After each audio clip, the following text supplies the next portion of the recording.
Hey, I'm David. I'm 24, born and raised in a small town just outside of Des Moines, Iowa. I've been working as a handyman for a little over a year now. I fix whatever people need: doors, walls, plumbing, you name it.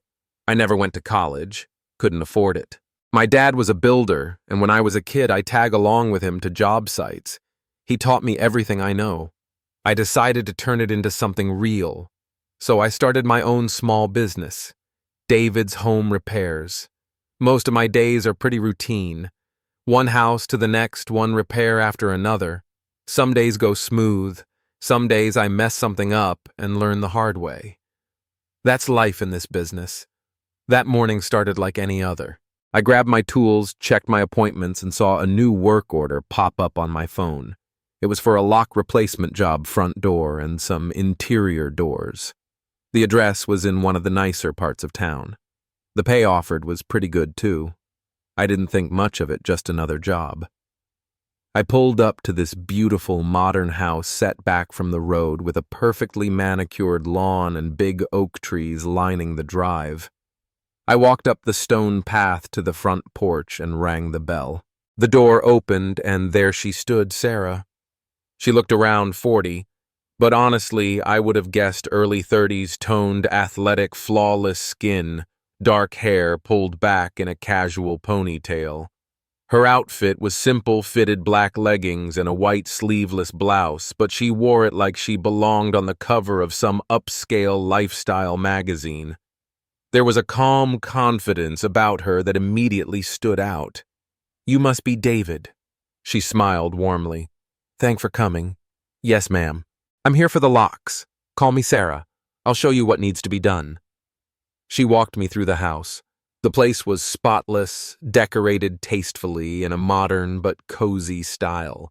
Big windows, neutral tones, expensive furniture without feeling showy. You could tell whoever lived there had money, but also had taste. We stopped at the front door. The old deadbolt and handle set were worn and loose. Then she pointed to two interior doors she also wanted changed out. "I had a break-in scare a few weeks ago," she explained as I inspected the hardware. "I've been meaning to upgrade the locks ever since. I just never got around to it." I nodded and got to work. I set down my toolbox and started removing the old locks. I worked in silence while Sarah went about her day somewhere in the house. Every now and then, I caught faint traces of soft music or her voice on a phone call in the other room. The job took about 2 hours. By the time I tightened the last screw on the final door, I stood back and admired the clean, fresh look of the new brushed nickel hardware. All done. I gathered my tools, wiped my hands, and walked toward the kitchen where I knew she'd been. She greeted me with a smile. "Everything's set," I said. "You shouldn't have any more problems." "Thank you, David. I feel safer already." She walked over to the counter and picked up her purse. As I was about to hand her the receipt, she stopped and looked me straight in the eyes. There was a pause just long enough to make me notice. "Maybe you should keep a key too," she said casually. I froze. I thought I misheard her. Sorry. I half laugh, completely caught off guard in case I ever need help again when I'm not home, or even when I am. Her smile was soft but playful. I chuckled nervously, unsure what to say. "If you're sure you trust me like that without breaking eye contact." She stepped closer and slipped a single, shiny key into the side pocket of my work pants. I stood there stunned. She turned and walked toward the living room like nothing had happened. I packed up, thanked her again, and walked to my truck, feeling more confused than I'd ever felt after a job. As I drove home, the key sat heavy in my pocket. I couldn't stop thinking about it. That had never happened before. I had no clue what it meant or what I was supposed to do with it. But something told me this wasn't over. I couldn't sleep that night. I tossed and turned, staring at the small, silver key sitting on my nightstand. I had emptied my pockets when I got home, and there it was, mocking me with a mystery I wasn't prepared for. I kept replaying it in my head. Her words, her tone, the way she slipped it into my pocket like it was the most natural thing in the world. I'd never had a client do anything remotely close to that. Most people barely even made eye contact after signing the invoice. The next morning, I threw the key in a drawer and told myself to forget it. It's just a rich lady being flirty, I muttered as I pour myself coffee. Not my problem. I try to get back into my usual routine. For the next few days, I kept busy. Jobs in and out, fixing a leaking faucet, patching drywall, changing out a ceiling fan. Normal stuff, safe stuff. I ignored the key like it wasn't there. But I couldn't get Sarah out of my mind. There was something about her. The calm way she carried herself, the warmth in her voice, the effortless way she had unsettled me with a single gesture. It was like I had walked into a different world for just a few hours, and now I couldn't find my way back. 2 weeks passed. One Friday afternoon, I sat in my truck in between jobs staring at my phone. My thumb hovered over her number. I had saved it under Sarah Locke's because I didn't know what else to put. I wasn't going to use the key. I decided that early on. That would have crossed a line. But the urge to see her again was stronger than my better judgment. I finally texted, "Hi, it's David. Just wanted to check if everything's working okay with the locks." The reply came fast. "They're perfect, but I was starting to think you'd never text." My stomach did a flip. I stared at the screen for a moment. Then came the second message. "If you're not too busy, why don't you come by?" I sat there gripping the steering wheel, debating. I could have ignored it. I should have ignored it, but I didn't. I drove back to her neighborhood, the familiar oaks lining the street, the big iron gate opening at the push of her remote. This time I rang the doorbell. I refused to touch the key. I wasn't going to break that boundary. Sarah opened the door wearing jeans and a simple, soft gray sweater. Her hair was loose around her shoulders. She gave me the same soft smile that had been haunting my thoughts for days. "I was wondering if you'd ever come back," she teased lightly. I cleared my throat. "I had to know what you meant that day." She stepped aside and motioned me inside. The house felt even warmer than I remembered. The light was softer. The air smelled faintly of vanilla and cedar. We sat at her big kitchen island. She poured us both a cup of coffee. Conversation came easy. We talked about small things at first. My work, her garden, the weather turning colder. I found myself relaxing. The tension I'd carried for days started to fade. After a while, she tilted her head and studied me. "You really didn't use the key." I shook my head. "I couldn't. That wouldn't have been right." Her smile grew wider, more genuine. "That says a lot about you, David." We talked for over an hour. Then she stood up and opened a tall glass cabinet. "Would you rather have wine instead?" she asked. I hesitated only for a second. Sure, the bottle was already open. She poured 2 glasses of deep red wine and handed me one. We moved to the living room where soft jazz played quietly from hidden speakers. We sat on the big cream-colored couch, angled slightly toward each other. The conversation deepened. She told me about how she'd moved to town 2 years earlier, how she loved restoring old houses, how work kept her busy, but sometimes lonely. I share bits about my life, too. How I'd started my own business from nothing. How hard it had been at first. How much I love the independence, even though it came with pressure. There was a long, comfortable pause after I finished talking. "I like your honesty," Sarah said quietly, her eyes meeting mine. "You're different." The air shifted. I could feel it. Neither of us moved, but the space between us suddenly felt heavy with unspoken things. I finished my wine and stood up slowly. "I should probably get going." Sarah didn't argue. She walked me to the door. As I stepped outside onto the front porch, she reached out gently and touched my forearm. "David." I turned back. I meant it, you know. The offer still stands. I gave her a nervous smile and nodded. I walked back to my truck with my heart racing, feeling like I was standing at the edge of something I didn't fully understand yet. The key still sat in the drawer back home, but I knew this wasn't the end of it. The next few days felt like walking around with static electricity under my skin. Every job I did, replacing a kitchen sink, patching drywall, fixing a warped door frame, felt mechanical, automatic.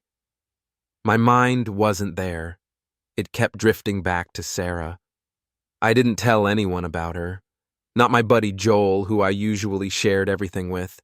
Not even my dad, who'd probably give me a lecture about keeping things professional. I knew I should have stayed away. I told myself that every night, but something about her kept pulling me back like gravity. A week passed. I resisted texting. I resisted the urge to drive by her house. But the key never left my drawer. And every time I opened it, I caught myself staring at it for just a second too long. Then, late Friday afternoon, my phone buzzed. Her name flashed on the screen. Sarah Locks. The message was short. I'm opening a bottle of wine tonight. No pressure, just company. Doors open. I sat in my truck for at least 10 minutes staring at that text. I could have deleted it. I could have ignored it. I didn't. I drove over faster than I should have. It was already dusk when I pulled into her driveway. The big windows of her house glowed softly in the fading light. This time I didn't ring the bell. I stood at the front door with the key in my hand. It felt heavier than it should have. My thumb brushed over the edges as I thought, just go home. Walk away. I didn't. I unlocked the door and stepped inside. The soft scent of vanilla and cedarwood filled the air again. There was low music playing in the background, some mellow blues track that I didn't recognize. Sarah appeared from around the corner barefoot, wearing dark leggings and an oversized cream sweater that hung off one shoulder. You used the key, she said, softly smiling. There was no judgment in her voice, only warmth. I closed the door quietly behind me. I did. She walked over and handed me a glass of red wine without another word. We sat on the couch again, this time closer than before. We talked, laughed, told stories about the weirdest clients we'd both had. Hers is a real estate agent. Mine is a handyman. I watched the way she tucked her legs under her body, the way she absent-mindedly twirled the stem of her wine glass as she listened. I don't know when exactly the shift happened, but at some point the conversation slowed. The pauses between words grew longer. Sarah set her glass down and leaned back against the couch cushion, her gaze soft but focused on me. I've been alone for a long time, David, she said, and I don't usually invite people in. I could hear my heartbeat in my ears. I didn't move. I didn't know what to say. I know this probably feels complicated for you, she continued quietly, but I like having you here. I swallowed hard. I shouldn't have come. But you did, she whispered, reaching over to gently rest her fingers on my arm. Her touch was light, but enough to freeze me in place. The moment hung there. The space between us felt paper thin. I could have gotten up, said goodnight, left like a gentleman. I didn't. I stayed. The rest of the night blurred into soft laughter, whispered confessions, long silences filled only by the crackling of the fireplace. I woke up the next morning in her bed, sunlight pouring in through the sheer curtains. My clothes were folded neatly on the chair. Sarah lay beside me, still asleep, her hair spread across the pillow. For a long moment I just stared at the ceiling, feeling equal parts exhilarated and terrified. I slipped out of bed, careful not to wake her, got dressed and left quietly. As I drove home, the reality of what had happened finally started to settle in. I had crossed a line I never thought I would.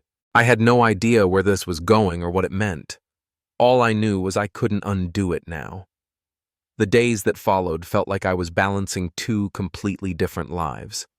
In one, I was still David the handyman, the dependable guy who fixed people's leaky pipes, crooked doors, and cracked walls. My day started early with a thermos of bad gas station coffee and a scribbled list of addresses in the passenger seat of my old Ford truck. I drove all over town, small houses, big houses, apartments, shops. I shook hands, gave estimates, offered polite smiles, and stayed professional. But in the second life, the one that waited for me after the workday ended, I wasn't just David the handyman. I was something else, something I didn't even know how to define. At first, I tried to pretend nothing had happened. I told myself it had just been one night, a mistake I wouldn't repeat. I bury myself in work. I installed ceiling fans, replaced cracked window panes, fixed a wobbly porch swing, resealed a bathroom tile. I tried to lose myself in the simplicity of routine, but Sarah kept creeping back into my thoughts like sunlight through a closed curtain. Every evening I would look at my phone, my thumb hovering over her name and my contacts, Tess Locks. Sometimes I just stared at it for long minutes, arguing with myself before finally setting the phone down. I lasted 4 days. The first message was short. "You around?"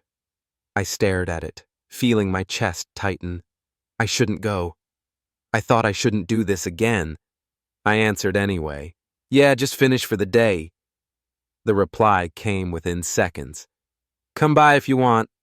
I'm home." I told myself I was just going to talk to clear the air, to set some kind of boundary. Instead, I found myself driving back to her house, my pulse racing the entire way. That night became the first of many. We fell into an easy, dangerous rhythm. I never used the key again. I always rang the bell. Sarah would open the door with that soft, knowing smile, and we'd pick up right where we left off. Sometimes it was simple. We'd sit in her kitchen drinking wine, talking for hours.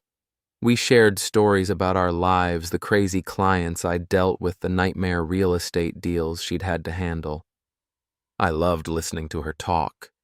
She had this calm, graceful way of telling even the most frustrating story like it was a funny memory. Other nights we would watch movies on her massive flat-screen TV. She introduced me to old black and white classics I'd never seen before.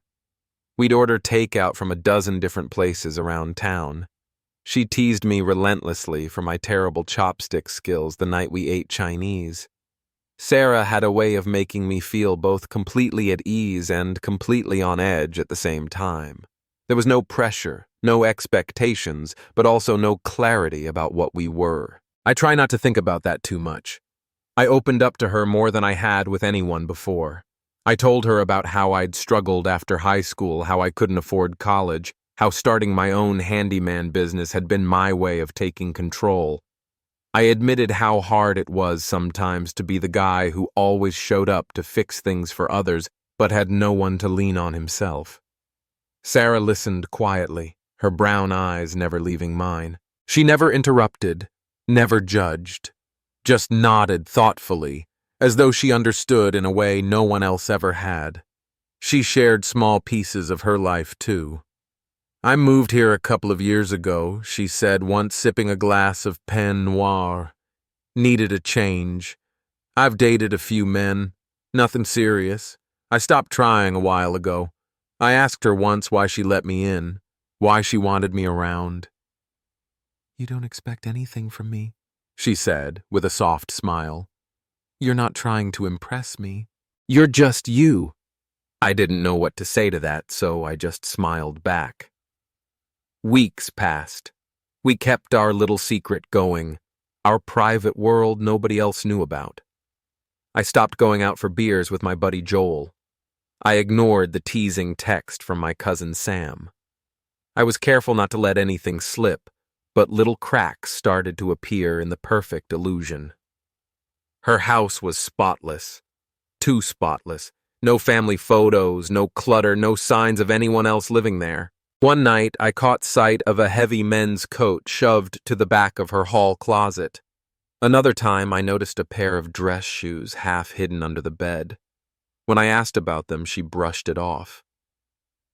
An ex-boyfriend left them here, she said casually. I just never got around to tossing them. I wanted to believe her. I did, but that quiet voice inside me, the one I tried so hard to ignore, kept whispering, "You don't really know her." One evening, we sat on the couch in her softly lit living room, the glow of candles flickering across the walls. I stared at her for a long moment and finally worked up the courage to speak. "Sarah, why don't you ever tell me more about yourself, about your life?" She set down her glass and leaned back, pulling her knees up onto the cushion for the first time. Her smile wavered. "I like what we have, David," she said quietly. "I don't want to complicate it. I could have pushed. I should have pushed, but I didn't. I was too afraid that asking too many questions would shatter whatever this fragile thing between us was. So I stayed. We kept going. The secrecy had been thrilling at first, but now it started to gnaw at me. Every time I left her house before sunrise, sneaking out through the quiet neighborhood, I felt a little heavier, a little more tangled in something I couldn't name. I realized one night lying awake in her bed while she slept beside me that I was falling for her. And that scared me more than anything else had in my life. The next morning, I left before she woke up. I climbed in my truck and sat gripping the steering while so tightly my knuckles turned white. I stared at the road ahead and whispered to myself, "This isn't going to end well." But I couldn't walk away. Not yet. Something was coming. I could feel it. I just didn't know what or when. The morning after that sleepless night, I tried to shake it off. I buried myself in work again, hoping the routine would numb me. I installed a ceiling fan in a rental house, patched drywall in an old craftsman bungalow, fixed a busted faucet for a single mom. On the outside, I was the same dependable David, smiling, polite professional. But inside, I felt like I was walking a tight trope over something dark and inevitable. I kept seeing Sarah. I kept ignoring the voice telling me to stop. We slipped back into our familiar rhythm. Take-out dinners, long conversations, quiet evenings on the couch, falling asleep with her head on my chest. But the tension lingered under the surface like an unspoken question neither of us wanted to ask. I noticed small things that unsettled me more and more. A men's razor on the bathroom sink, 2 different brands of cologne on her dresser, an expensive men's watch left in a drawer. Every time I worked up the nerve to say something, I stopped myself. I didn't want to ruin what we had. I told myself I was overthinking it, that maybe there were leftovers from her past like she'd said before. Until the night everything came crashing down. It was a Tuesday. I had just finished up a long day repairing a deck for an older couple. I texted Sarah like I always did. "Almost done here. Want me to come by?" No reply. I waited, watching the 3 dots pop up, disappear, pop up again. Finally, her message came. "David, don't come tonight. My husband is back in town." I froze. My stomach dropped. I read it again. My husband. The word hit me like a punch. I stared at the phone, unable to breathe. My chest heightened. I hadn't misread it. She never once mentioned a husband. No pictures, no wedding ring, no signs. I sat in my truck for what felt like hours, my mind racing. Anger, shock, betrayal, humiliation, all of it turned at once. I had fallen for her. I had crossed every line I swore I never would. And now I realized I had been nothing more than a secret, a dangerous, reckless escape from her real life. I wanted to call her, demand answers. I want to drive to her house, pound on the door, and ask how she could do this. But I didn't. Instead, I did the only thing I could think of. I blocked her number. I erased our message history. I deleted her contact from my phone. I drove straight home, walked into my small apartment, opened the drawer where the silver key still sat. I stared at it for a long time, the same key that had started all. Then I threw it into the trash. The next few days were the hardest. I couldn't eat, couldn't sleep. I showed up at jobs and went through the motions like a robot. My buddy Joel noticed something was off and asked if I was okay. I told him I was just tired inside. I was furious with her, with myself, with the whole stupid situation. But slowly the numbness gave way to clarity. I realized I had allowed myself to get swept into something I knew from the start wasn't right. I ignored every red flag because I wanted to believe in the fantasy. I wanted to feel chosen, needed, desired. That wasn't love. That was recklessness disguised as romance. One night, weeks later, I sat on the worn couch in my apartment and finally let out a long breath I didn't know I'd been holding. I wasn't angry anymore, just wiser. Sarah had been a lesson, a painful one, but necessary. I promised myself something right then and there. I would never again let myself fall into something blind. I would ask the hard questions. I would respect boundaries, mine and theirs, and I would never take someone's silence as an answer. Life moved on. I kept working. Slowly the ache faded. The night stopped feeling so heavy. I started meeting friends for drinks again, laughing at dumb stories, feeling human. I never heard from Sarah again. I never saw her around town, and I never went near her street. I didn't want to. The chapter was closed. I was David the handyman again. A little older, a little more cautious, but still standing.